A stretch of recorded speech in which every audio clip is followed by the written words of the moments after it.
So we move on to the snare drum. Getting this right is critical and really not straightforward. We're going to look at how to treat a typical top and bottom mic recording to get the most out of them, and then look at how to blend this into the overhead audio for maximum effect. First of all, we need to treat these as one instrument to keep the two audio images stable. So I've bussed them to an auxiliary channel where compression and EQ will be applied. Polarity and phase alignment. Once more, we'll need to check for phase and polarity alignment between the two recordings. Zoom into the waveform to see how well time aligned and in phase they are. Here you can see, as we would expect, the two recordings to be polarity inverted. That's because they point in opposite directions, the microphones that is. So we're going to use the gain plugin to see what happens if we invert polarity. Listen. Can you hear how the bottom end of the snare comes back? This is a sure sign that phase inversion is causing problem with the combined audio. So now it's sounding much more natural. We can hear the true tone of the snare cutting through. Next, we want to try and blend them together slightly. Get the right kind of balance between the top and the bottom microphone. Now, the bottom microphone really is there to provide the sizzle, the cut through. So by applying a low end roll off here, we can start to emphasize the best characteristics of the bottom mic, so we can blend them together to create a nice picture. Adding higher frequencies here just emphasizes the characteristics of the snare itself on the bottom of the snare drum. So now blending those together starts to give us a nice balanced snare tone.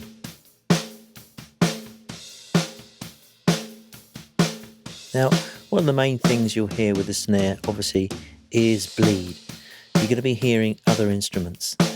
You can hear the kick drum. You can hear the toms. You can hear the hi-hat. You can hear the overheads, the crashes, that is. So we're going to use the noise gate just to trim those out. Don't go crazy. Try and find a release time and hold time that gives the right kind of tempo in terms of release. Now, looking at EQing the combined signals, typically a lot of the punch of and tone of a snare drum is found around 200 Hz, so it doesn't hurt just to emphasize that a little bit. Also, some of the presence and the crack and the sizzle of the drum can be found in the higher frequency ranges. And so here I'm just adding a little bit more presence so it will cut through in the mix. You can hear the difference before and after, starting to come together. Now we need to look at compression. So to try and emphasize the punch from the transients and control the rate of decay to best suit the tempo, we're going to play with the attack and release time settings on the compressor. You can hear that as we shorten the attack, we start to lose the transients, of course. So we'll open that up so that we get a nice crack coming through, but just controlling the decay. Next we'll move to the release. Again, we're trying to create a nice effect here where the drum bounces along to the tempo of the tune.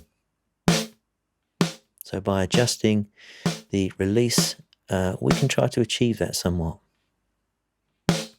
Now, because this is a fairly aggressive setting, it's going to be delivering a certain amount of distortion, which is nice. Always great to add a little bit of distortion to a snare drum. So I'm using the compressor's mix control to get a balance where I think it's going to work in the rest of the mix. Now finally, of course, we're going to have to see how this blends with the overheads.